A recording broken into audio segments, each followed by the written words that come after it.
everybody. I'm Didi West, and this is Broken Limelight. And today I have my friend Haley on the podcast with us. Hi, everybody. So today we're going to be talking about O.J. Simpson. O.J. Simpson was a famous football player and actor who was charged with murdering his ex-wife, Nicole Brown, and her friend Ron Goldman. O.J. is probably the most famous person in America to be charged with murder, right? I don't think there's anybody close. Yeah, I don't think so either. I think you've got it spot on. So, even other people like Phil Spector, it wasn't like a media sensation. This was like the trial of the century, you know?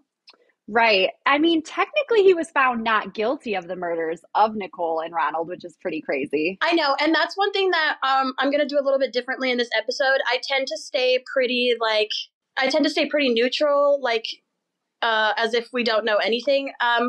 With this case, I'm going to go ahead and say that OJ's the killer. I mean, we're like anything else, we're going to go into the evidence and we're going to look at the theories, and there are some theories that I entertain, but it's just so let me say this. I read his book, If I Did It.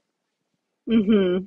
And basically, supposedly the whole book is nonfiction except for the chapter that is about the murder. I know. And then we'll talk about this later. He did this interview where they're asking him about it, and he's like, well, hypothetically, here's how I did it. And here's what I remember, hypothetically. It's insane. Insane. But anyway, I believe that he did it. But we are going to there are some other theories that I'll entertain. I feel like it's more likely that he did it. And I'll explain why later. All right, so let's start from the beginning of O.J.'s story. So O.J. Simpson is also known as the Juice. He was born Orenthal James Simpson on July 9th, 1947. He was one of the greatest running backs ever. He played for the Buffalo Bills and was the first person to rush for 2,000 yards. He was super fast. He could run sideways faster than most people can run forwards.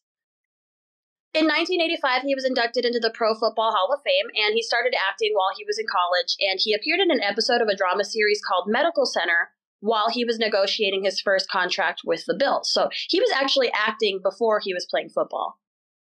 He went on to appear in the Naked Gun films, The Klansman, Roots, Capricorn 1, and then he did his own show called Juice, that it was just like Ashton Kutcher's Punk'd. Okay. I didn't know that.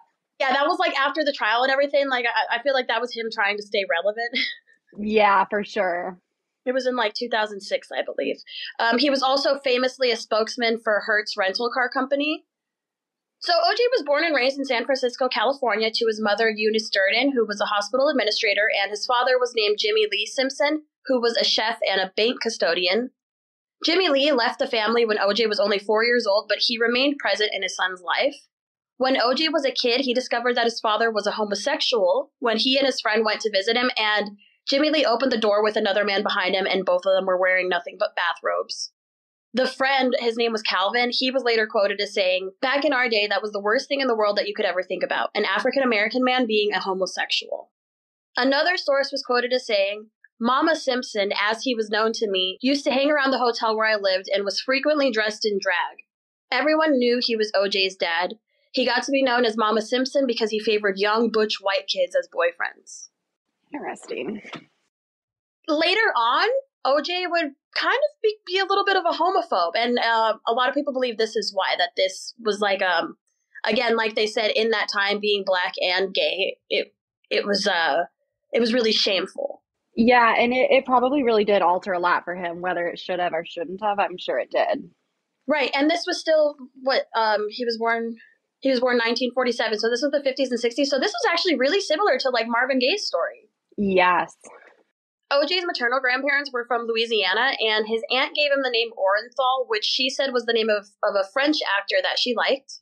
He was called OJ from birth, and he didn't even know that his name was Orenthal until a teacher read it in third grade. That's crazy. I know, they just called him OJ his whole life, and he never wondered what it was.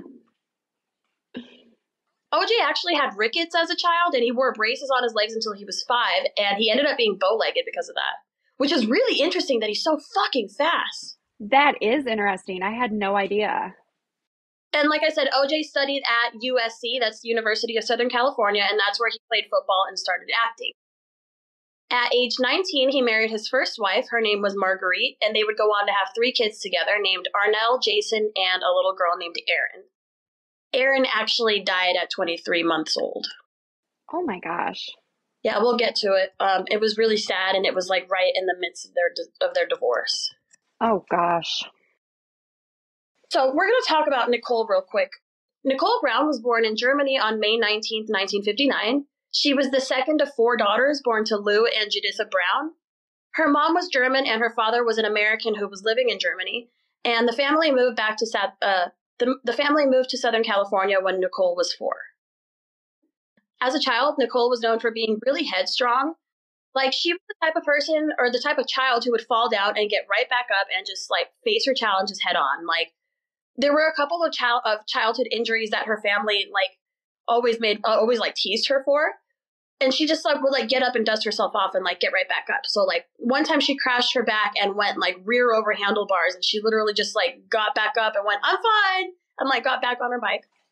Oh, that's great. Those are strong-spirited women. I know. And then another time she fell off a horse and her head started bleeding, and her sister Denise was like freaking out, but ultimately she just like got back on the horse too. Oh my goodness. And you know what?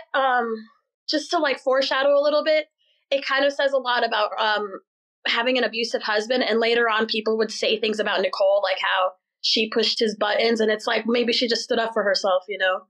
Yeah, she just didn't back down to him every single time.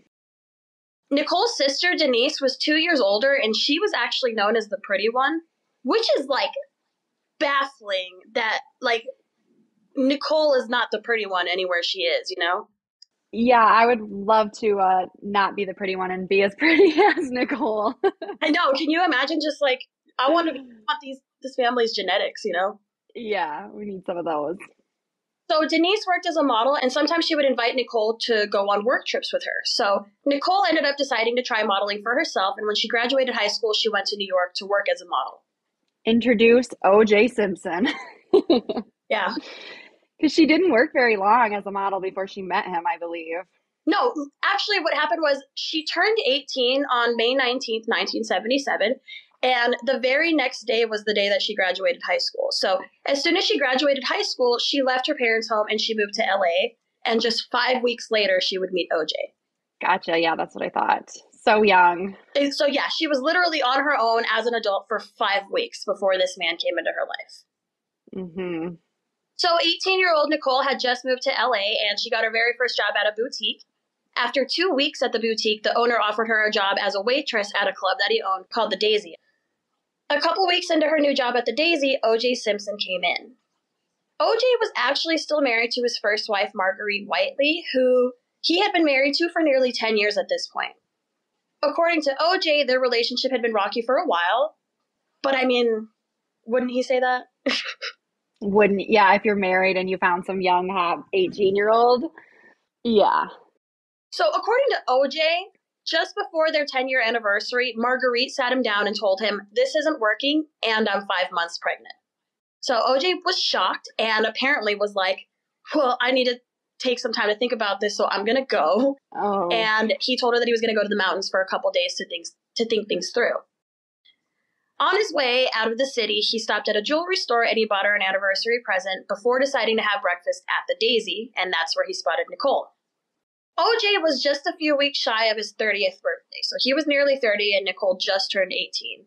And according to those who were with him that night, OJ took one look at 18-year-old Nicole and said, "I'm going to marry her." As his wife's at home 5 months pregnant and he didn't know. He just found out she was pregnant, you know? Yeah, that's crazy. Just bought her an anniversary gift, you know? Oh, yeah. And for the record, OJ's wife, Marguerite, said that he was never physically abusive with her. But you know what? That's honestly, it's irrelevant because we've heard 911 calls of Nicole while OJ's beating her, you know? So I don't think we even need to establish if he's ever been abusive any other time, you know? I completely agree. Yeah, there was like, what, 8 911 calls? Some crazy amount. And I'll play a couple of them in a little bit. Even though Marguerite said that he was never physically abusive, there were some sources that said that she was known to wear sunglasses indoors. Mm. I found that difficult to verify, but people did say that. I will say that when asked about why she and OJ split, she said that it was basically his fame. She said that she was a very private person, and yet she couldn't walk down the street without her husband getting swarmed. Yeah, that makes sense. And honestly, not that it matters if he was abusive to her or not, but it's not that uncommon for men to like target one specific person or woman to be abusive to. There's something that just makes that flip switch. Not that it's the victim's fault in any way. I think you're right. I think there's different types of abusers, and the type that OJ is, he's possessive. Yeah. You're his whole world and he's yours. Like Nicole would say, he's obsessed with me. Yeah, exactly. Anyway, Marguerite would later go on to support OJ in his trial. So when OJ came to the restaurant and he met Nicole, Nicole had actually never heard of him. Because imagine, Nicole is just an 18-year-old. She doesn't know football, Yeah. So he was instantly like charming her, and she asked her friend, like, who is he again? And her friend told her, like, he's a Hall of Fame football player, and she ended up agreeing to go out with him. After their first date, she came home around 2 a.m, and she had a male roommate. His name was David, and he asked her how her date went, and she was like, oh my God, it was great. But then he noticed that the zipper of her jeans were torn. It was like torn off of the seam, and he was like, oh my God, what happened? And Nicole was like, he ripped my pants off, but I really like him. This was the first date. Oh boy. I mean, I can see how that could go one of two ways. Like there could be a way to enjoy it, but given the context we know, I don't know about that. And it's a lot to rip somebody's clothes on the first date, and she's 18. I mean, to me, it's a big age difference. Like she just turned 18, like Yeah. so young here. So, and this guy is a 6 foot tall running back. I don't know. Yeah, I don't like that. Anyway, within the first couple of dates, OJ told Nicole that he didn't like her living with a male roommate. So he got her a place of her own. He paid for it and everything. And as a result, she becomes financially dependent on him pretty quickly, and she stopped working because she didn't really need to.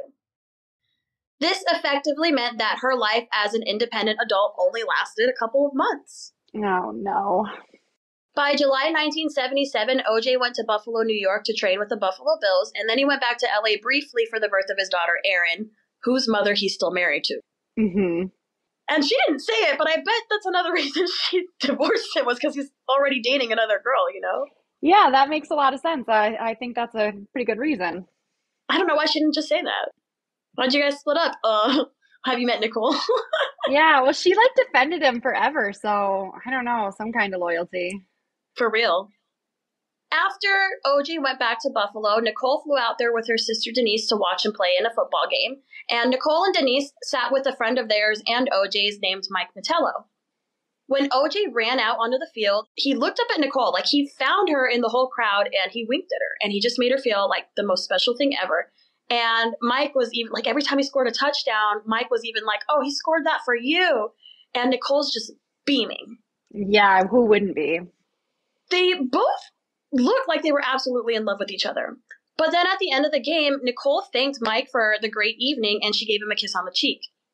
Right at that moment, OJ was trying to show his teammate who his girlfriend was, and he pointed up at her and saw Nicole kissing Mike on the cheek. So when they got home, OJ went ballistic, and he screamed at her, how could you embarrass me like that?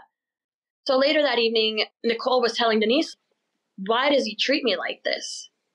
But then they ended up going to a party that night, and they had a great time. Nicole just wrote off the incident, and they moved on like it never happened.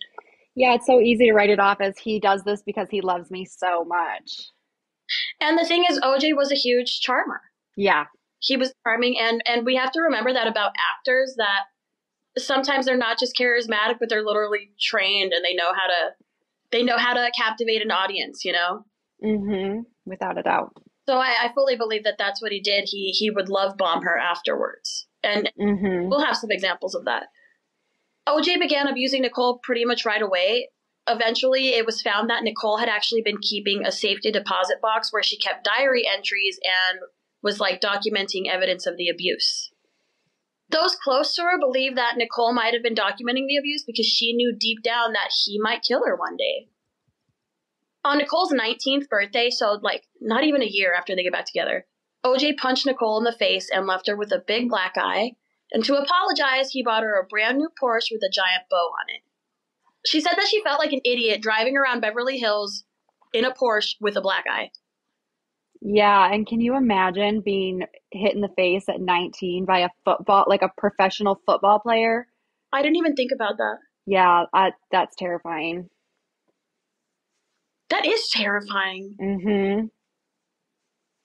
So when this happened, Nicole actually went to stay at her parents' house, and they actually didn't know that Nicole was dating O.J. Simpson until the Porsche showed up with like at their house with O.J. Simpson driving it.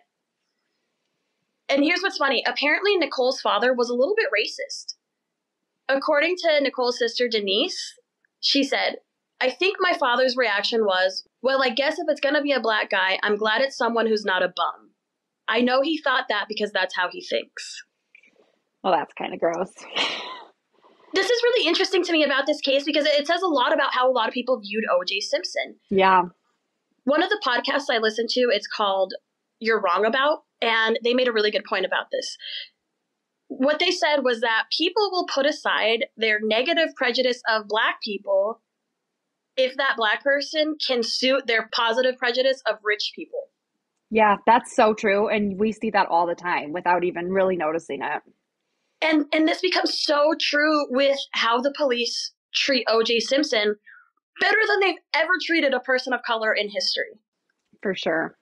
And another thing is, so by the time Nicole gets murdered, that was like 2 or 3 years after the Rodney King beatings, you know? So like it didn't make sense. No.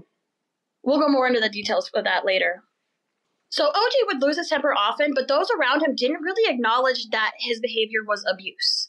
They talked about it like he was just blowing off steam, and even Nicole's family made jokes about like how when they argued, OJ would grab Nicole's family pictures and throw them down the stairs or out the window, and Nicole would always pick them back up and reframe them and put them back where they were, no matter how many times he smashed them. And her mom was just like, why do you keep replacing them? And she's just like, I'm not going to let him do that. Like, and she would always put it back. And her mom would start making jokes like, oh, is my picture out on the front lawn again?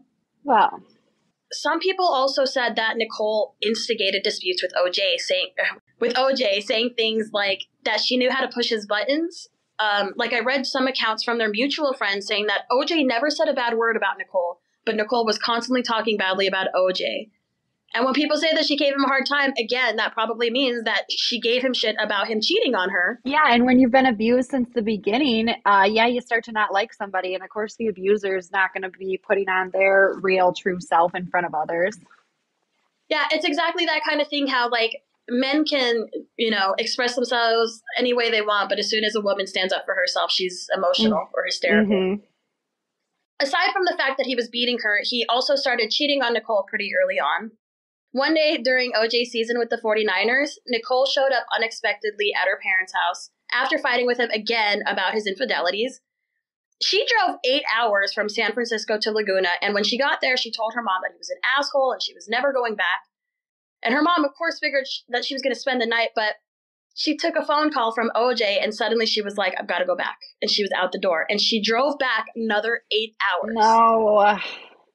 Well, it turned out that during the phone call, OJ actually said to her, if you don't get back up here, I'm going to get another girlfriend and fuck the shit out of her. Oh, gosh.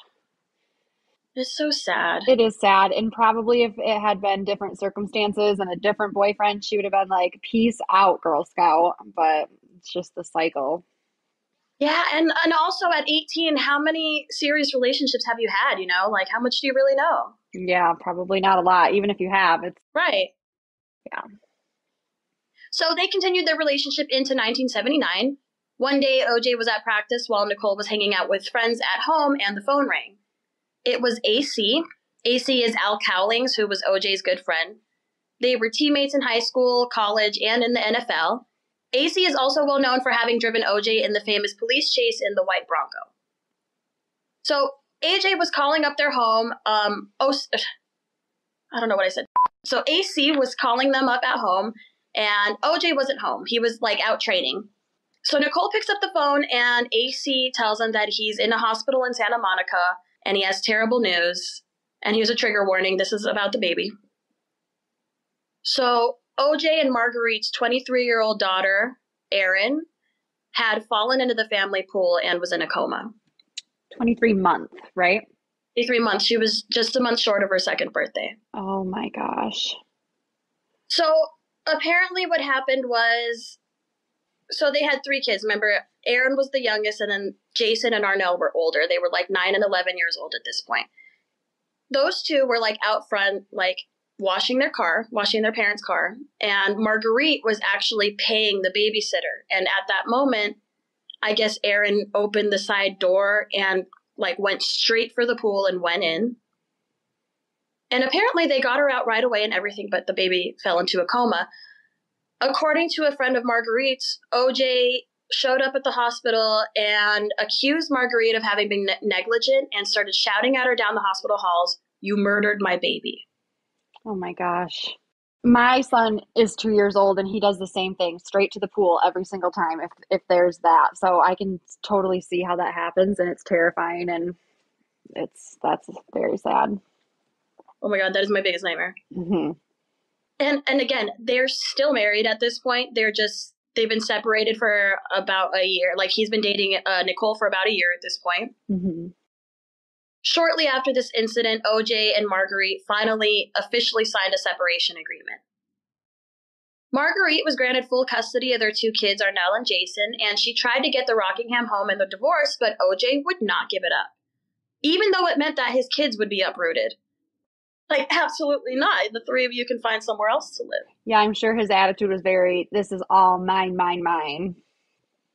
So the court ended up letting her stay in the house for a while, but eventually he was able to take possession of the home again. And he actually, like, showed up while she was living there and changed the locks.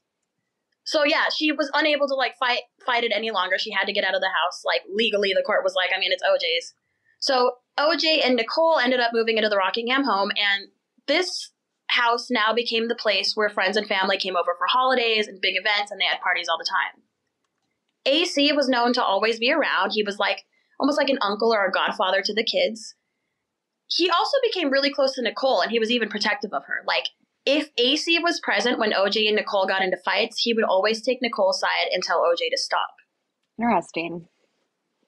AC actually dated Denise, Nicole's sister, so it seems like maybe he kind of got close to their family during that time. Yeah, for sure. Over the years, OJ grew increasingly abusive.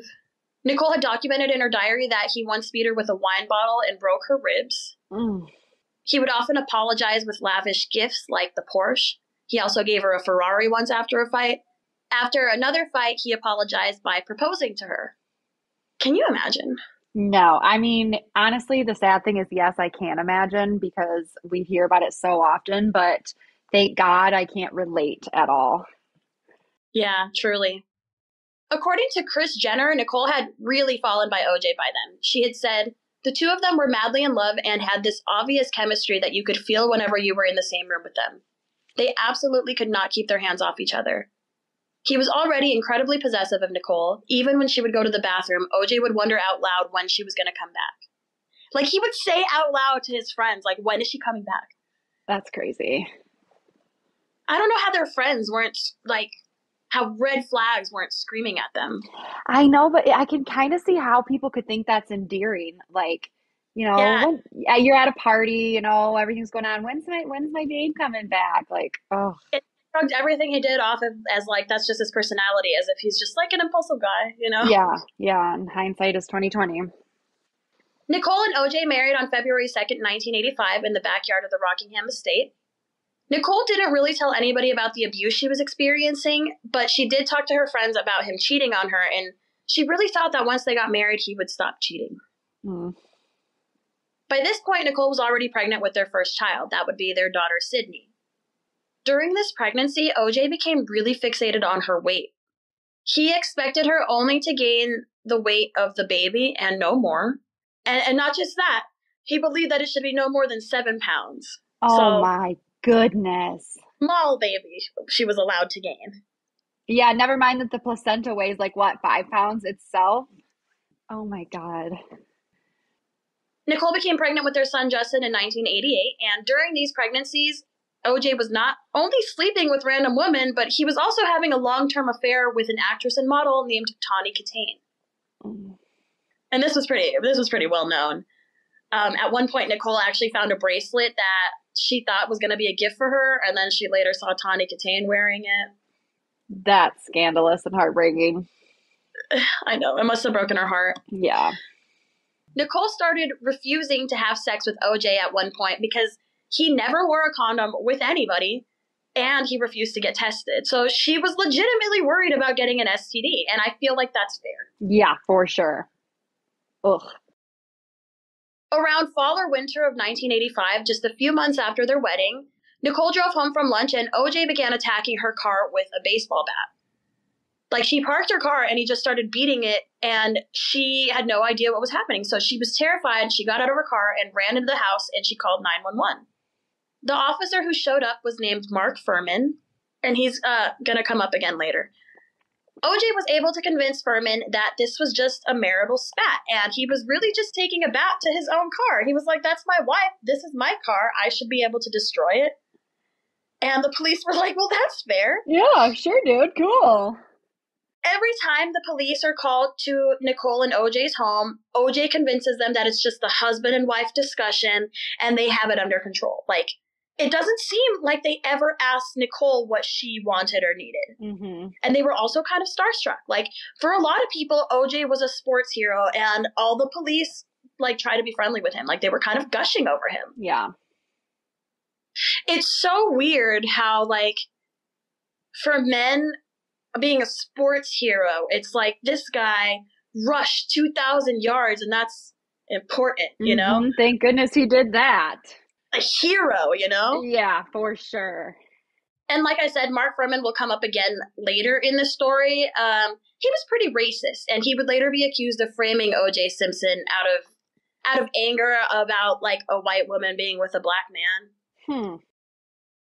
In 1988, Nicole and OJ went on vacation in Hawaii with a couple of friends. There were a couple of guys sitting at a nearby table who were seemingly homosexual. Like I said, OJ had a big problem with homosexual people, but Nicole was the type who was super friendly, and she started chatting them up, and she's holding her son, little baby Justin. At some point while they're chatting, one of the guys, being friendly, gave baby Justin a kiss on the forehead. And this made OJ livid. It led to a big argument, and he beat the shit out of her. Oh, God.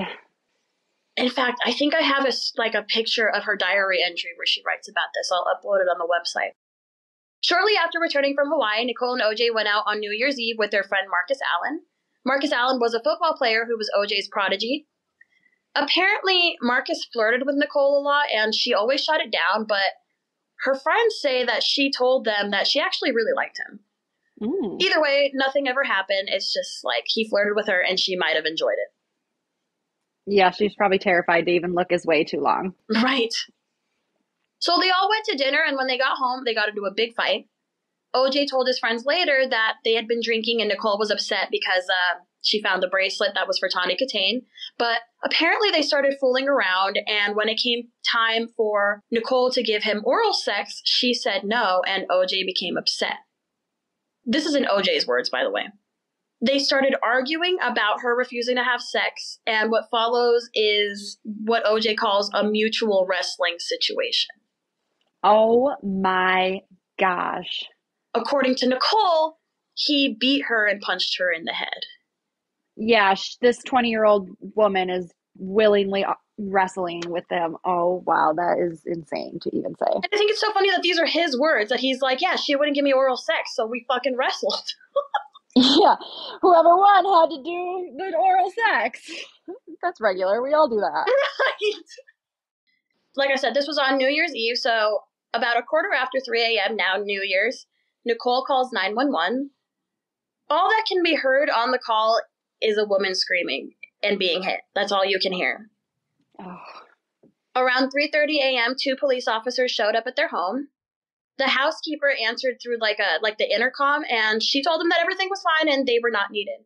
And the police were like, well, no, we need to speak to the person who called. And the housekeeper, again, is like, no, really, we don't need you. So the officer's like, listen, I'm not going to go. I really need to talk to the woman who made the call. As the officer is arguing with the housekeeper, Nicole comes running out of some bushes wearing only a bra and sweatpants, and she had mud down the side of her leg. She was clearly injured, like she was covered in cuts and bruises, and she had a handprint on her neck.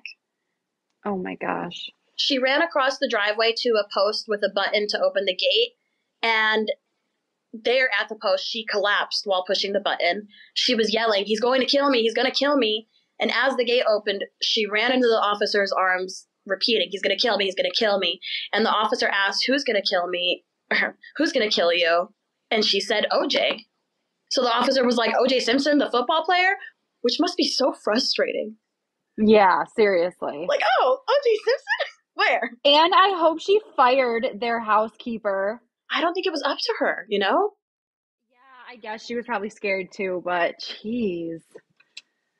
So Nicole told the officer that her husband, OJ Simpson, had beat her up, hit her with open and closed fists, kicked her, and pulled her hair. He also yelled, "I'll kill you."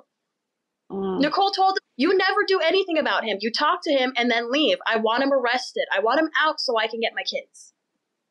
Around this time, OJ comes out saying, "I don't want that woman sleeping in my bed anymore. I got 2 women and I don't want that woman in my bed anymore." Gross. The police tell him that Nicole wants him arrested, and he tells them that he did not beat her up. He even says, he tells the police, he says this, "The police have been here 8 times before, and now you're going to arrest me for this? This is a family matter. Why do you want to make a big deal out of this? We can handle it." Wow.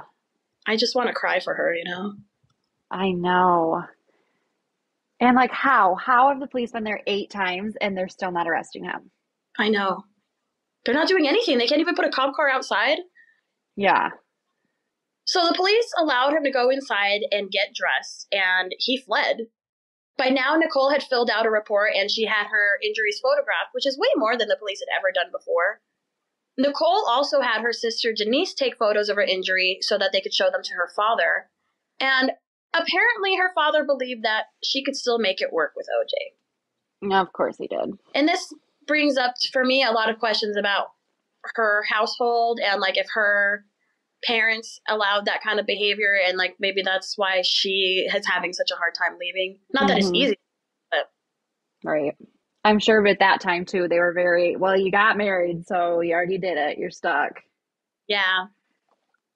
So Nicole started confiding in a guy named Ron Shipp. Ron Shipp was a friend of OJ's, and he was an LAPD officer who he actually gave classes about domestic violence. He gave trainings on this. Unfortunately, even though all of OJ's friends loved Nicole, they were all kind of under his spell. And I think they truly didn't think that OJ wanted to hurt her. Of course, they didn't think he was going to kill her. So anyway, she told Ron that she had photographs of the injuries and she was considering taking them and making them public. But she kind of still wanted things to work out, and she was afraid of leaving OJ. And she also didn't want him to lose any of his endorsements. In fact, when all this happened, this got a lot of media attention, and she ended up calling the people at Hertz Rent-A-Car and told them that this really wasn't a big deal, and she really wishes that they wouldn't take his endorsement away. And of course, they didn't want to. You know, they wanted to believe that he was all innocent in this. Yeah, of course. Since OJ had such a great relationship with the LAPD, he got away with only having to serve 120 hours of community service and paying a $479 fine. They could have at least got a little more money out of him. Yeah, at least we got some money out of him, but this community service he did was like public appearances. Yeah, of course. That's what I'm saying. Like, if it was nothing, at least get like $4,000 for the city. Come on. I know, $479 is probably nothing for him. Yeah, exactly. He probably spends that on breakfast. Yeah. After this incident, Nicole started making real plans to leave OJ.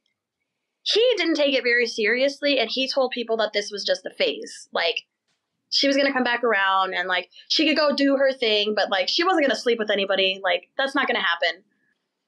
Nicole had previously signed a prenup that took 7 to 9 months to iron out, and the couple ended up divorcing in 1992. Nicole received child support, but again, OJ kept most of the assets. Nicole did get one little condo that she was able to sell later on.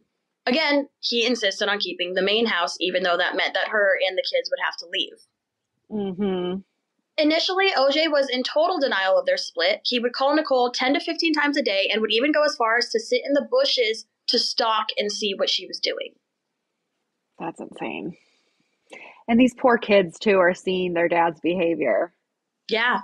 Yeah. And on multiple 911 calls, Nicole is heard saying, like, "You have to stop screaming. The kids are asleep." or the kids are upstairs, and you have to wonder, like, if they had woken up at all. I'm sure they did. So Nicole was trying to move on, and she started spending more time with her friends, and she met a guy named Cato Kalin, who she would invite to come live in her guest house at a reduced rent in exchange for helping take care of the kids.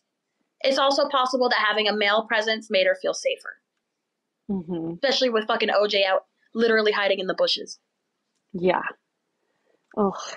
Cato was an actor, and he was about 35 at the start of the trial. He was also a comedy waiter, like he told jokes while he waited tables in restaurants. That's cool. That's like a thing that people do in LA, I guess, like a shtick that restaurants have. That's really cool. It is kind of funny. Like, everybody's trying to be an actor, you know? He kind of became a celebrity because of his relation to this case. Interesting. Yeah, it's dumb. He was like a really goofy guy, but he was really fit and handsome. He's just like the stereotypical like white blonde guy who's just like trying to be an actor. Like, I don't know. He's just this California dude, didn't know much. He was just kind of wrong place at the wrong time, ended up in the middle of OJ and Nicole's relationship. Mm-hmm. Nicole and OJ's kids loved Cato so much that they ended up naming their dog Cato. Oh. Cato said that this would get really confusing. They'd be like, Cato! And he'd be like, what? Yeah, they could have thought that one out a little better. I know. So when Nicole and the kids moved out, she decided to move into a house in Brentwood, which didn't have a separate guest house for Cato. So OJ told Cato that it wouldn't be appropriate for him to keep living in the same house as Nicole. So OJ offered to let Cato live with him at the Rockingham home for free. Super generous, right? Mm-hmm. And Nicole never talked to Cato again. Like, she tried to tell him, he's manipulating you. Like, yeah, don't do it. Totally saw this as Cato walking out on her. Yeah. I think it was probably really frustrating for Nicole to constantly see OJ charm his way through things. I can't even imagine how frustrating that would have been. And like weasel his way into everybody's life that she had. That's crazy. Yeah, this guy wasn't doing anything except making her feel safer, you know? Mm-hmm. Nicole had a hard time cutting off OJ altogether. She didn't want to hurt his feelings, and I'm sure she was kind of afraid of him escalating. She was able to distance herself and live on her own for about a year before she started telling her friends how she missed her home. And then she and OJ began to reconcile in the early spring of 1993. By now, OJ already had another girlfriend named Paula Barbieri, and there was actually a point in time where Nicole was the one calling OJ, and he was ignoring her. Oh, no. She even made copies of their wedding video and, like, sent it to him to try to remind him of their good times. Mm. In April 1993, Nicole showed up at his Rockingham home, and she told him that she wanted to get back together. So they reconciled, and they remained together on and off for the next year. It seemed like there was still some hesitance, but they weren't not together. Yeah. OJ kind of leaves his other girlfriend Paula hanging, but he would call her up whenever things got hard with Nicole. It kind of would be hard, like from Nicole's perspective, to have this guy who was like so obsessed that you were constantly calling the police and he was hiding in bushes, and then all of a sudden it quiets down and he has a new girlfriend and you don't have your big beautiful house anymore. And it's only quieted down because he's probably being impulsive and fucking creepy with Paula. Like, it seems like he has to make you his whole world and him your whole world, you know? Yeah, for sure. On October 25th, 1993, Nicole called 911 again. This is the call that you can hear on, like, all the documentaries about this case. Do you want to hear it? Yeah. 911 emergency. Can you get someone over here now to 325 Gretna Green? He's back. Please. Well, okay, what does he look like? He's O.J. Simpson. I think you know his record. Could you just send somebody over here? Okay, what is he doing there? He just drove up again. He just drove up. Over. Okay, wait a minute. What kind of car is he in? He's in a white Bronco, but first of all, he broke the back door down to get in. Okay, wait a minute. What's your name? Nicole Simpson. Okay, is he the sportscaster or whatever? Yeah. Okay, Thank you. Wait a minute. We're sending the police. What is he doing? Is he threatening you? I'm going nuts. Okay, has he threatened you in any way, or is he just harassing you? You're going to hear him in a minute. He's about to come in again. Okay, just stay on the line. I don't want to stay on the line. He's going to beat the shit. Wait a minute, wait. Just stay on the line so we can know what's going on until the police get there, okay? Okay, Nicole? Uh-huh. Just a moment. Does he have any weapons? I don't know. Okay. He went home, now he's back. The kids are upstairs sleeping, and I don't want anything to happen. Okay. Has he hit you today or no? No. Okay, you don't need any paramedics or anything? Okay. You just want him to leave? My door. He broke the whole back door in. She says the kids are up there sleeping and I don't want anything to happen. OJ is actually in the background saying, it's almost like he's saying it to the 911 operator. He's in the background saying, why does it matter if the kids are asleep if she once gave a blowjob to a guy named Keith while the kids were sleeping upstairs? Oh, God. He knows this happened because he was spying on her. Oh, my God. What does he say?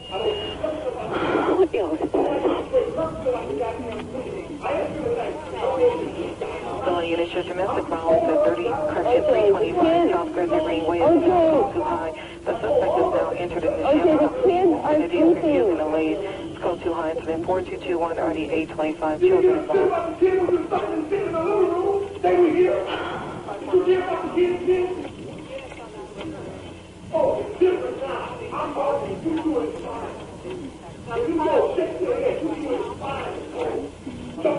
Just stay on the line, okay? Is he upset with something that you did? Oh, a long time ago, it always comes back. And you can tell by the sound in her voice that she knows this 911 call is going to go nowhere. Like, you can tell that she's done this so many times and it's never resulted with him going to jail. It almost hurts the more they ask questions like, well, did he hit you? And she's like, no. But she knows he will. Yeah, but he's going to, and he's going to kill me. That's why I'm calling you. Yeah, and she's like, well, did he threaten you? And she's just like, he threatens me all the fucking time, you know? Like, it probably, like, literally, the more they ask her questions, she feels more and more defeated, like. Yeah, and that's exactly how this call sounds. Yeah, like, they're asking questions not to help her and find out information, but rather, like, shoot her down and make sure she's not overreacting, you know? Yep, exactly. Oddly enough, Kato Kalin, like, showed up during this altercation, like, during the 911 call.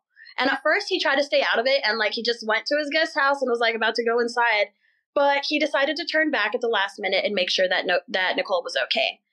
And when he looked, he saw that OJ was still fully raging. Like, he was fully attacking Nicole. So he was screaming at her and just getting closer to her, and Kato was like, I can't just do nothing. So he kind of starts walking up to them, and as soon as OJ sees them approaching, he, like, tried to flip a switch and act like he was the victim. So Kato stayed until the police showed up, and he noticed that the police were pretty friendly with OJ. One of the officers at some point said to OJ, yeah, I'm married too. I know what you mean. Gross. Another officer asked Kato if he could fix the door that OJ broke down. Wow. They probably, like, fight at the precinct or whatever about who gets to go out to the OJ call tonight. I bet you're right. Yeah. And I bet they feel all giddy when they're like all buddy with him, you know, and they come back, they're like, hey, again. You know? Hey, OJ, these damn women, huh? Gross. In April 1994, OJ and Nicole went on vacation with some friends in Cabo. The couple was all mushy and all over each other, and Nicole told her friend, Faye Resnick, that she thinks this is it. She thinks that they're back together for good. The next night, OJ screwed it all up by openly flirting with another woman right in front of all of them.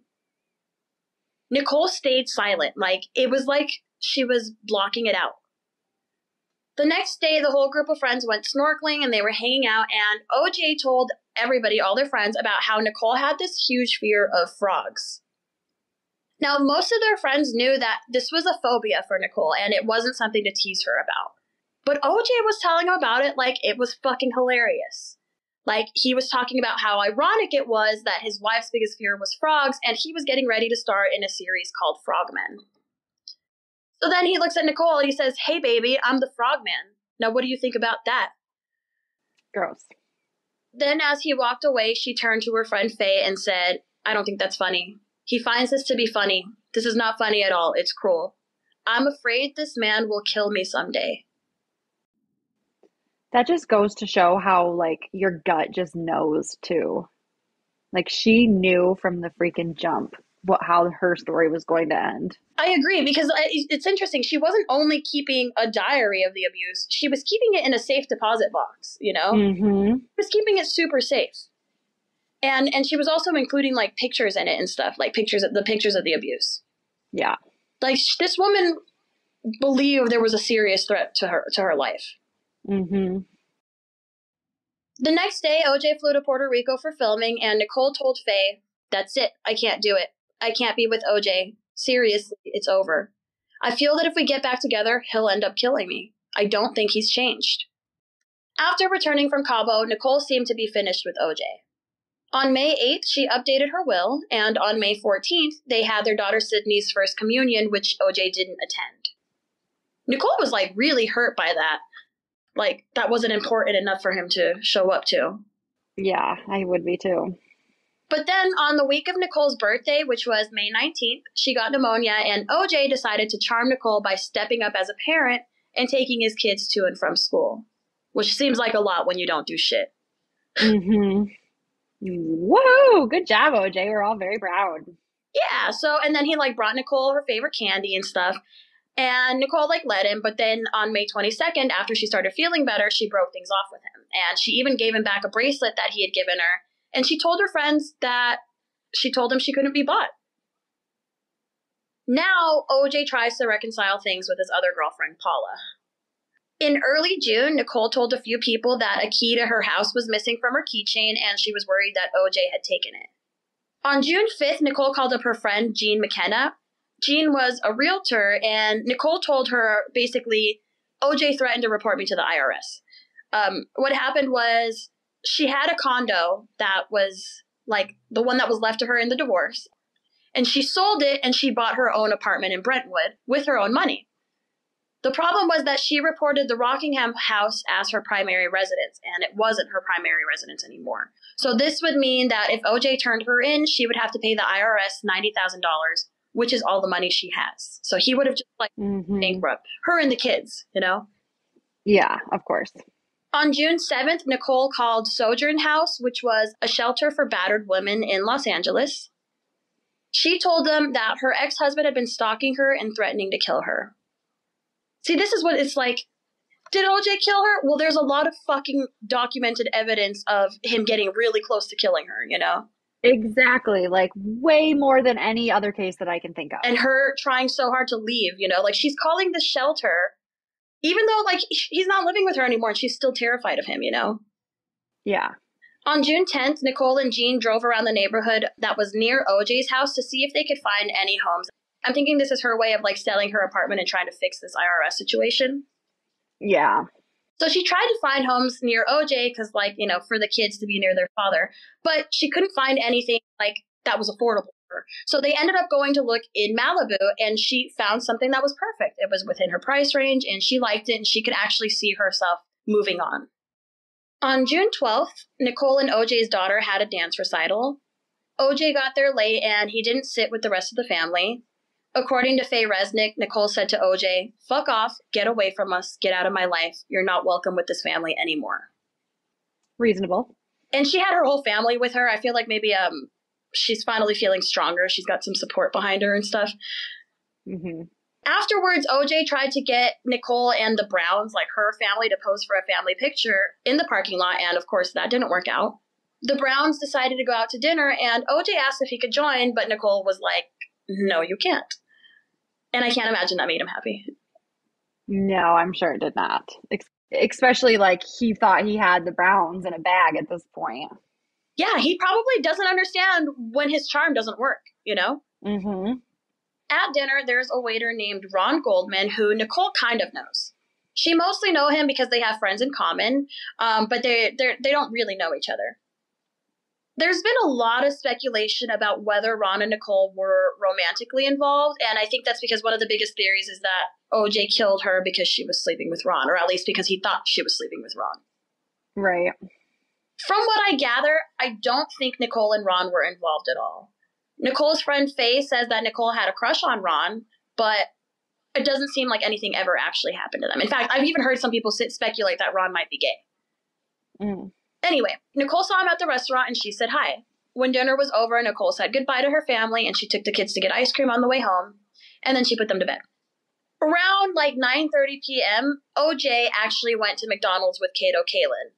And it was like super random. Like they just like picked up their burgers and OJ ate his on the way home, but Kato didn't. And like that was like they just took a trip to McDonald's and go back.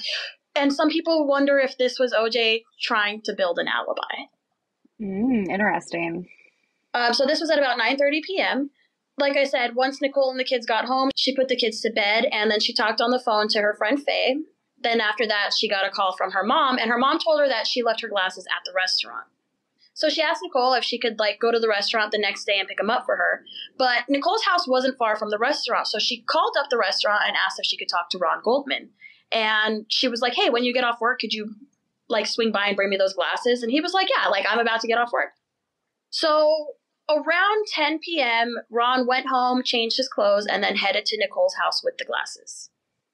Now, sometime between 10:15 and 10:30, Nicole's dog, Kato, started making a loud noise. Like he was barking, but also like moaning or like wailing. Like somebody said it sounded like a whale. Just a couple of hours later at 12:10 a.m., Nicole and Ron's mutilated bodies were found in front of Nicole's townhouse. They were attacked outdoors in front of Nicole's house. Interestingly, nobody reported hearing any screaming. And remember, the two kids were actually upstairs sleeping this whole time while this was happening right in front of their house. And again, we have to wonder if they're just used to hearing this. Yeah. Oh my gosh. It's believed that Nicole either heard a noise outside or she heard a knock at the door. So she came and opened the front door, and that's when she was attacked by OJ, who immediately silenced her. Nicole was stabbed 27 times in the head and neck. She also had defensive wounds on her hands. I'm unclear if Ron attacked during the attack or if he was already at Nicole's house when OJ got there. Ron Goldman actually had a black belt in karate, but again, OJ was a 6-foot-tall Hall of Fame football player. So the struggle was supposedly epic, like absolutely brutal, but ultimately Ron was not able to overpower OJ. It's believed that OJ stabbed Ron in the neck and chest before returning to Nicole, grabbing her by the back of her hair and putting his foot in her back while pulling her hair, and then slitting her throat from the left to the right. Oh my gosh. The wound was big enough to expose her larynx. Nicole's dog, Kato, was freaking out. We know that the neighbors heard him barking and wailing, and then some other neighbors found him wandering around in the streets. This is actually how, like, thanks to this dog, Nicole was found. Yeah, which is so wild. So, like, they found the dog wandering, and one neighbor planned to take him in and take care of him for the night, but Kato literally pulled the guy to Nicole's house, and that's when they, like, happened upon a river of blood, and once they looked a little further, they saw that there were dead bodies on the ground. Hopefully somebody gave the doggo some treats. I know. Poor thing. And just, like, the fact that the dog is, like, wailing, it, like, breaks my heart. It was an Akita, by the way. I know, so sweet. The police were called to Nicole's home, and Officer Mark Furman shows up because he's familiar with the place. Yeah, of course. So then they go to OJ's house at like 4:30 in the morning to inform him that the mother of his children has been murdered, but OJ's not there. Instead, they find Kato Kalin, who says that OJ is in Chicago. He also said that he heard loud bangs outside of his guest house around 10:40 p.m. The police reportedly walked around the area outside of the guest house, and that's where they found a glove covered in blood. They also found blood on OJ's white Bronco, and there was a trail of blood from the Bronco to the front door. Now, the gloves are important because there was the one glove that was found at OJ's house covered in blood, and there's another bloody glove at Nicole's house. But anyway, the police at this point didn't have a warrant yet to search the house, so they had to leave. They weren't able to get a warrant until like later that morning at like 10 a.m. Okay. And this is what, 4:30 in the morning. So like I said, the night before, here's what we know of OJ. OJ went and got a burger with Cato at 9:30, and then at 11:45 p.m. he had a flight at LAX, that's the Los Angeles airport. He had a flight out to Chicago because he had a Hertz convention to go to. Apparently his limo picked him up at 11:15. Who the fuck leaves at 11:15 when your flight is at 11:45? Yeah, that doesn't make any sense. And okay, can you imagine rage-fueled OJ walking around an airport and riding a plane after just committing this murder? He just murdered two people, and then he goes to a Hertz convention. Can you imagine? Can you imagine seeing him all rage-fueled, dude?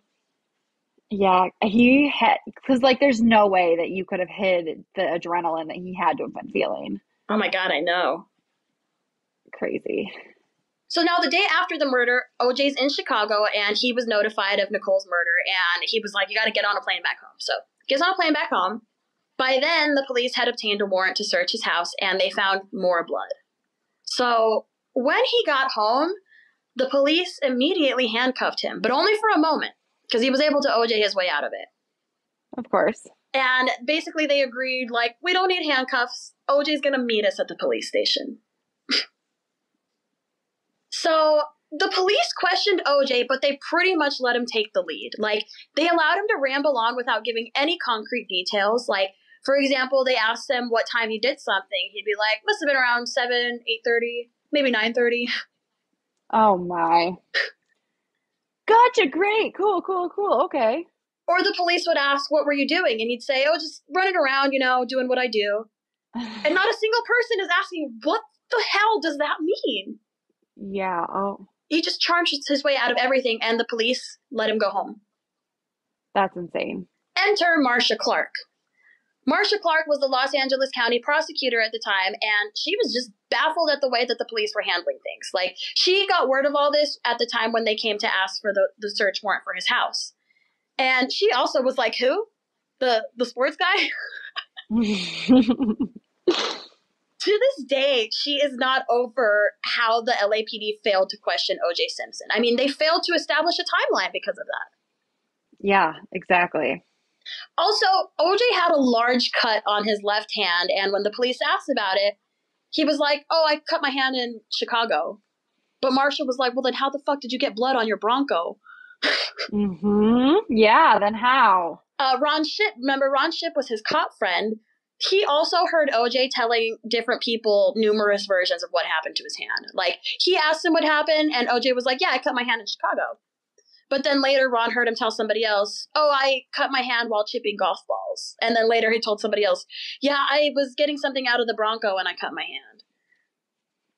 On June 16th, OJ attended Nicole's funeral with their kids, Justin and Sydney. He was clearly self-medicating with something, like maybe Xanax. For a while, it seemed like he was just kind of stumbling around, like, sedated. It's probably a good way to be. And, like, everyone at the funeral, everyone is looking at him, whispering, like, oh my God, I can't believe he showed up. When Nicole's sister and her family were all notified of Nicole's death, and even Faye Resnick, all of them said, it was OJ. He fucking killed her. Yeah, he did. And, like, who else? It was OJ. Who else? So after all this, the media, of course, was going crazy, trying to, like, photograph OJ and figure out what's happening. In the meantime, OJ actually started wearing a disguise, like, as if he's not OJ Simpson. Yeah, seriously. Okay. I just picture him with, like, those, like, glasses with the big nose. So he's hiding out, and he decides to go stay with his friend, Robert Kardashian, because nobody knew where Rob Kardashian lived. Rob Kardashian is an Armenian millionaire. He's a former attorney and a close friend of OJ's. He's also the father of Kourtney, Kim, and Khloe Kardashian. He was married to Kris Jenner at one point, and she and Nicole were besties, so the four of them were pretty close, and so were their kids. OJ and Rob Kardashian started putting together a team of lawyers that would become known as the Dream Team. This included Robert Shapiro, F. Lee Bailey, and Johnny Cochran. And Kardashian ended up renewing his license so that he could also help represent. OJ also asked Ron Shipp to be a part of the team, but Ron was like, no way. He actually said, I'm not on board. OJ killed her. The police decided that they were finally ready to arrest OJ, but Shapiro made a deal with them and agreed that he would take OJ to surrender himself to the police in order to avoid a media circus. That's privilege. Yeah, for sure. So OJ was expected to surrender himself at 11 a.m., but he had other plans. The entire world thinks that he's being arrested, and he bails. There was already a press conference scheduled and everything. Like, everybody literally thinks that he's about to be in jail. And Kardashian even said to him, like, hey, man, it's almost 11. We should really get going. And OJ was like, why should I hurry? What can they do to me? And Kardashian's like, well, I guess you're right. Oh, no. Now everybody's like, holy shit, he's making a run for it. Meanwhile, Kardashian reads this letter at a press conference that was written by OJ, and it may or may not be a suicide letter. Like, it doesn't exactly read as a suicide letter, but it sounds a hell of a lot like one. Or like it could just be a goodbye letter because he knows he's going to prison. Mm-hmm. I don't like it. I want to play a little clip of it in a little bit, but what he's saying is, I had nothing to do with Nicole's murder. I loved her, always have, and always will. If we had a problem, it's because I loved her so much. first of all, I want everybody to know that I didn't kill Nicole, but whatever happened, it was only because I loved her. Yeah. Why ever she's dead, it's definitely because I loved her. It also definitely wasn't me. I think of my life and feel I've done most of the right things. So why do I end up like this? I can't go on.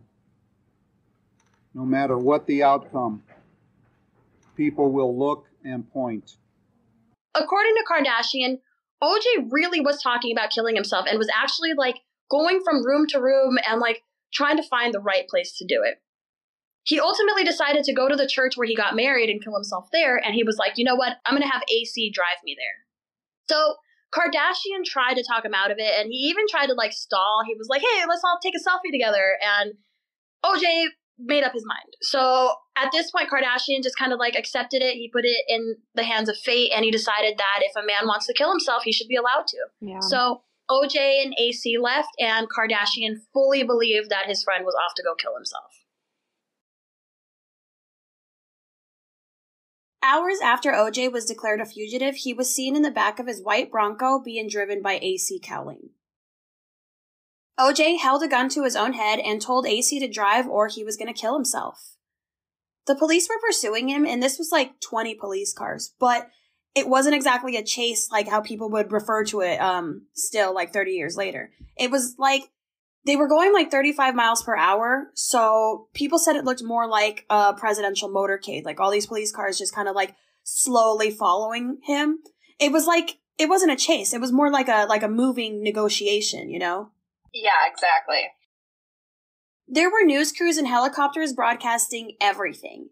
And there was actually a basketball game that was going on at the same time, and a lot of people were watching, like millions of people were watching this game because it was Game 5 of the NBA Finals, and the Rockets were playing the Knicks. So literally, there ended up being like 95 million viewers who were just watching TV when it was like suddenly interrupted with news broadcasts of O.J. Simpson. And the little game, they would put like a picture-in-picture, so it was still in the corner of the screen, but like nobody could actually follow the little tiny ball in the corner of the screen, you know? Yeah, that's just a crazy thing to do. Like, at least let us choose if we want to watch it. Right, and so a lot of people were pissed, you know, because they were like, this is fucking important, and it's like, would they have done this in any other police chase, you know? Right. Also, because so many people were glued to their television sets during this, Domino's Pizza had record-breaking sales that day. That's a weird fact, but isn't that funny? Yeah, that is funny. Good for Domino's. Yeah, good for them. And throughout the whole Bronco chase, fans were on the side of the road, on the side of the highway, cheering on OJ. Like, they were holding up signs saying, go, OJ, go, and things like that. And that's because this was, like, right after the LA riots and the Rodney King beatings, and people legitimately thought that police were just, like, framing OJ. You know, they were just looking for black heroes to take down. Yeah. And also, when you think about it, I mean, the police came to OJ's house 8 times, but he was only arrested, like, once. I mean, I'm sure a lot of people had their doubts about whether he was a bad guy at all or not, just like people still do. Right. So this pursuit would last about 45 minutes, and it was a span of like 60 miles that he drove. And it was just kind of like, I wouldn't say it's aimless driving, it's just that he had a bunch of places he wanted to go, and then the police got there before him, so he was like, fuck, we gotta go somewhere else. First, they figured out that he wanted to go see his mom, who was back at his home at Rockingham, so they show up there before OJ, and he's like, fuck. So then OJ calls Nicole's father, who was at Nicole's house at Bundy, and he told him, like, hey, I'm gonna stop by. So Nicole's father immediately called the police and was like, OJ's on his way over here, and they, once OJ and AC got there, police were already there waiting. So then they headed to Nicole's grave. Again, too much heat. So around this time, Bob Shapiro held a press conference pleading for OJ to surrender. Like, he's trying to talk to OJ at this point for the sake of his children. But in all honesty, he's not even sure if OJ's alive right now. Like, him and Bob Kardashian and everybody else are back at Rockingham kind of mourning OJ, having accepted that he was going to kill himself. Oh, yeah, that's crazy. Yeah, because he had just said goodbye to everybody. He was walking around with Kardashian, like, trying to figure out where to kill himself. And then he said his goodbyes, got in his car with a gun and AC, Yeah. So Bob Shapiro spoke to OJ's kids, Arnell and Jason. They were the older kids from his first marriage. And he gave them this whole talk about how, like, your father loved you and he wanted you to have everything you needed and he wanted to make sure you had all the money you needed. And Shapiro basically told them, your father's going to kill himself because he doesn't want to turn himself into the police. So Jason ran away crying, and Arnell sat down and she just kind of sobbed silently. And then suddenly a relative who was nearby, because at this point the whole family's there.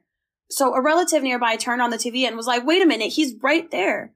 So like they see him in the Bronco, and Jason comes out and starts pleading, come on, Dad, come on. At some point, the Bronco gets stopped in traffic, and AC turned to the side and saw two police officers pointing guns right at him. They ordered him to cut his engine, and he started screaming and swearing, shouting no, and he was like pounding on his steering wheel, like hard enough for the Bronco to start shaking. And mind you, throughout this pursuit, remember I said it looked like a presidential motorcade? The police didn't have any sirens on or any lights. And I don't know if maybe that's because OJ had a gun and like they were afraid of what he would do, but I mean, isn't that weird? If this were any other person and there's just a guy in a gun and there's 20 police cars after him, wouldn't they have shot at him? Yeah, I feel like they at least would have, like, put the tracks down to, like, pop his tires. Like, that would have been so easy to do. Exactly. Or, like, pulled him to the side of the road or something. Like, it's not like he had a rifle or a machine gun, you know what I mean? It was like a little handgun. Yeah. I don't know what he thought was what they were afraid of. I think they honestly just didn't want to kill the football star. Probably. They didn't want to hurt him. They didn't want to hurt his good hand, you know? His running legs. Yeah, but it's so weird considering this was, at this point, it's only been 3 years since the beating of Rodney King, who, the whole thing started because he was speeding. You know, Rodney King was being pulled over for speeding and they beat him to death. So, like, why is this this is special treatment for OJ, you know? Like, and why? It definitely is. Like, because he can run really fast while holding a ball? Yeah. Like, that's why that makes him heroic? That makes him not beatable to deathable. Yeah, that makes him incapable of ever killing somebody, you know? Yeah, for sure. Not really, but, you know. And, like, speaking of being a black guy in the 90s, I bet AC was scared shitless to be running away from the police. And, like, he had no other choice. Like, his options were either defy the police and, like, cross his fingers the consequences wouldn't be too bad, or have his best friend blow his brains out in the backseat. Like, his best friend is giving him this ultimatum. That really would be the worst situation to be in. And, like, when you, like, picture him, like, beating on the steering wheel, trying to tell the police to back off so his best friend doesn't kill himself. Like, that must be terrifying while the police are pointing guns at him. Yeah. Ugh. So, AC is fucking terrified, and he decides to call 911. 911, what are you reporting? This is AC. I have OJ in the car. Okay, where are you? Please, I'm coming up the 5 freeway. Okay. Right now, we are okay, but you gotta tell the police to just back off. He's still alive, that he got a gun to his head. Okay, hold on a minute. He just want to see his mother. Let me get him to the house. Okay, hold on a moment. Okay, where are you? Is everything else okay? Everything right now is okay, officer. Everything is okay. All about he wants me to get him to his mom. He wants me to get him to his house. Okay. So that's all we ask. He got a gun to his head. Okay, and what's your name? My name is AC. You know who I am, goddammit. Okay. They're like, and who is this? It's like, are you not watching TV right now? Yeah. How are you a 911 operator and don't know this is happening when fucking 20 police officers are chasing after him right now? I feel like on like every true crime, when you hear the 911 operator, they're like either so uninterested or like just, I feel like that's like a job requisite. They have to be just like oblivious to whatever. So ultimately, AC calls 911 and afterwards, like he's talking to the police and he's like, just let us make it back to Rockingham. We'll stop driving and everything. Just let us make it home. And the police are like, okay, deal. Like they're just gonna meet their demands, you know. They're gonna chase him around the city for 60 miles and be like, sure, we'll meet you at your house. After all this driving at a snail's pace, you know. Mm-hmm. Like they're so patient with him, you know. How could they even do that? And like, how are there so many people making bad decisions? If anything, be like, no, meet us at the station, motherfucker, you know. Yeah. Yeah, like, we're gonna follow you to the station. He is running from the cops. Yeah. Oh my God. Wow, that's insane. So they make it back to Rockingham, and AC pulls into OJ's neighborhood, but it was, like, packed with news vehicles. So they finally pulled into his driveway where there was a SWAT team waiting for him. Jason ran out to the car, super upset, and started yelling at AC, and a couple of officers pulled Jason back. AC said to the police, don't do anything stupid, he has a gun. So they gave OJ a phone to talk to an LAPD negotiator, and OJ basically demands, like, I need to talk to my mom. Suddenly the phone dies, so AC goes inside to get another, and when he came out, OJ was like, you know what? I give up. And he peacefully surrendered at 8:53 p.m. He collapsed into the officer's arms and said, I'm sorry, guys. I'm sorry I put you through this. Oh my goodness. I can't imagine that. He's a 6-foot-tall football player collapsing into a police officer's arms like that. Yeah, they were probably like, it's okay, OJ. I bet he did this to Nicole. Oh, for sure, without a doubt. Oh, man, that is so sad to think about.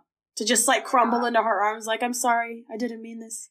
Yeah, and she was probably like, I can't believe I can break this man. He must really love me. Wow. Yeah. So before they take him in, they let him go to the bathroom and have some orange juice, which is like the thought of OJ. Yeah, like, why is he always drinking orange juice? Because he is the juice. It's fucking weird. Yeah. And yeah, they let him talk to his mother one last time before they arrest him. And when they asked him if he was ready to go, he said yes, and then they handcuffed him. But they made sure that all of the lights were off outside so that it would be too dark for any photographers or anybody to see him. Which, again, that's fucking privilege, isn't it? Yeah, seriously. I mean, the thought of having a perp walk is pretty fucking weird in itself, but who else gets this kind of protection from a perp walk, you know? Yeah. Literally, I can't think of anyone. It's literally like they did him that favor of like, don't worry, we'll make sure nobody sees you. Even though he's going to be on TV for the next fucking year in handcuffs, you know? Oh, yeah. Well, they probably didn't think so. They were probably like, oh, I don't know. Well, yeah, because then we'll fast forward and we'll see that when they interrogate him, they didn't actually want answers, you know? They let him go without any information. So it seems like, like they were like, oh, nothing's going to happen to him anyway. So so nobody sees his perp walk.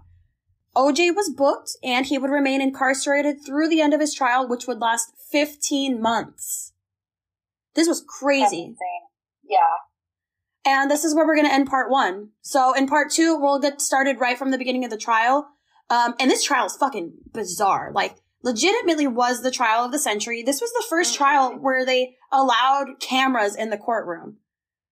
Which I think had a big outcome on this. It had a huge outcome, which was really bizarre when you think about the fact that they sequestered the jury and didn't allow them to watch TV or talk to anybody about it. But they're like, hey, everybody else in the world, here's all the facts that the jury's not allowed to hear about. Yeah, that is really crazy.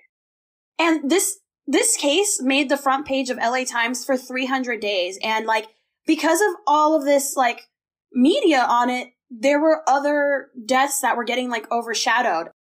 But at the same time, this is when tabloids became huge because celebrities were dying and media started seeing the money in that. Mm-hmm. Literally, they were like, oh, who else died? And they could sell some magazines. So like I said, this happened in 1994 and the trial wouldn't end until like mid 1995.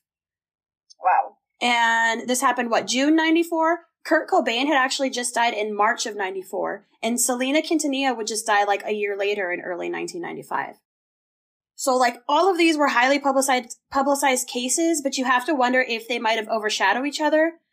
Like the media was just getting their rocks off, so it was kind of like, you have to wonder how much of this was manipulated, how much of it did we hear what they wanted us to hear, we focus on what they wanted us to focus on. Yeah, without a doubt. And this case was a total circus. Like, okay, it's kind of like when I talked about like Bill Clinton and Monica Lewinsky and they made fun of it on SNL. Like, okay, they made fun of this on SNL and everywhere else. Like Jay Leno did a segment on The Tonight Show where he had a bunch of like chorus dancers who looked like the judge. His name was Judge Lance Ito.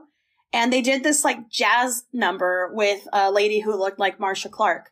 I'm going to upload this to the website too, because it's so funny, but they call them the Dancing Itos. And yeah, it's a bunch of Asian guys in like judge garb. It's the weirdest thing. But apparently Ito loved it and at some point invited Jay Leno back to his chambers, which like, is that allowed? Like that's, yeah. That doesn't sound okay, No. So yeah, every little, there's so many things in the trial that it's like, could this really have ever been a fair trial for a celebrity? Like, could there really ever be a jury of your own peers in this case? Yeah. Yeah, probably not. And it gets so much more, like, there's all these conflicts of interest, like, we're gonna get into it. But like I said, the next episode will cover the evidence, how the police mishandled it, the tactics that the defense used to, like, confuse the jury, the way that Marcia Clark tried so fucking hard, but she just wasn't, like, cool or hip, like Johnny Cochran, so nobody listened to her. Right.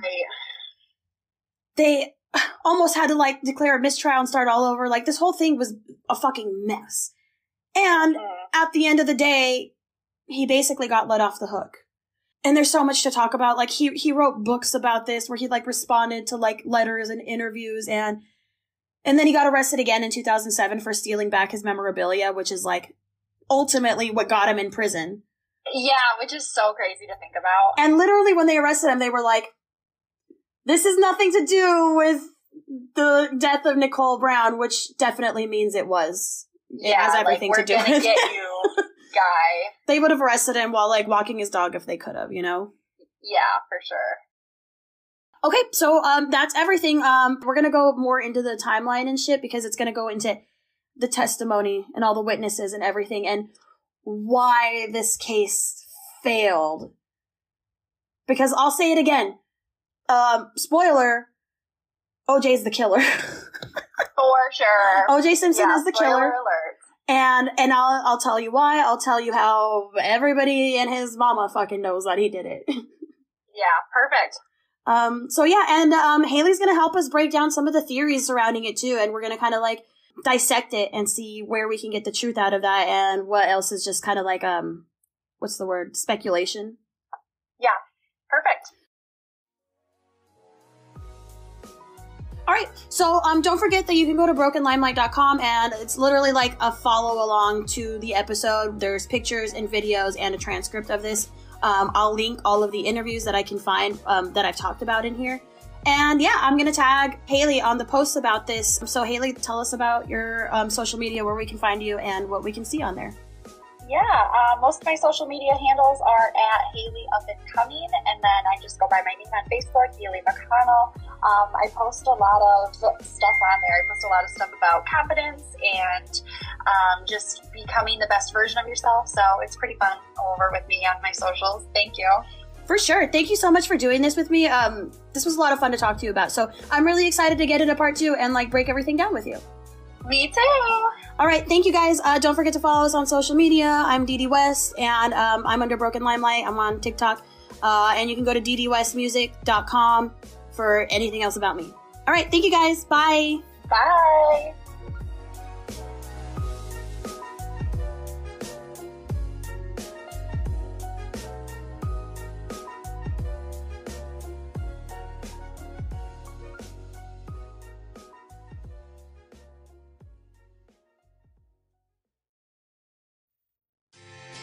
Hey guys, it's Didi West, and this is my new single, Just Like Heaven. It's available now on Apple Music, YouTube Music, and Spotify.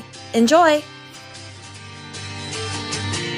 Well, show me how you do that trick. The one that makes me scream, he said. The one that makes me laugh, he said. Threw his arms around my neck. Show me how you do it, and I promise that I'll run away with you. I'll run away with you.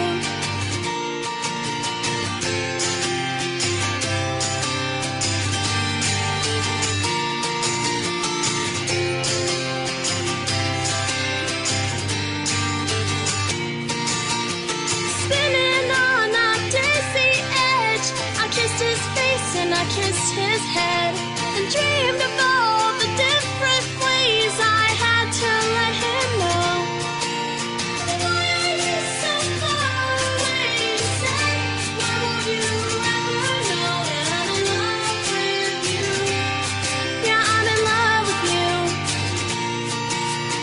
You, soft and lonely, you, lost and lonely, you, strange as angels, dancing in the deepest ocean, twisting in the water. You're just like a dream. You're just like a dream.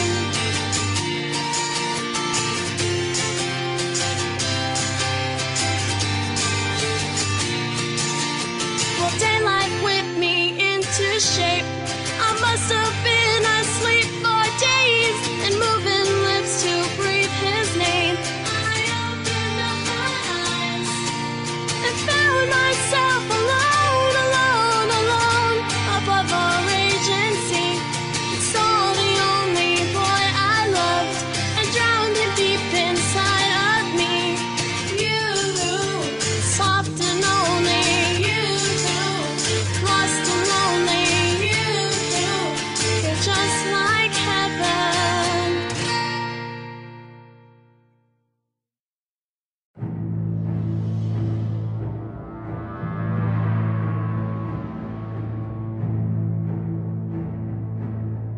Hey, future unnaturalists, I'm Emily, And I'm Andy. and we are the hosts of Unnatural, a true crime podcast. Each week, we'll dive into some of the most unnerving crimes that this unnatural world has to offer. Listen for Unnatural on Apple Podcasts, Spotify, or wherever you get your podcasts. And remember, make good choices. And don't get got. Bye.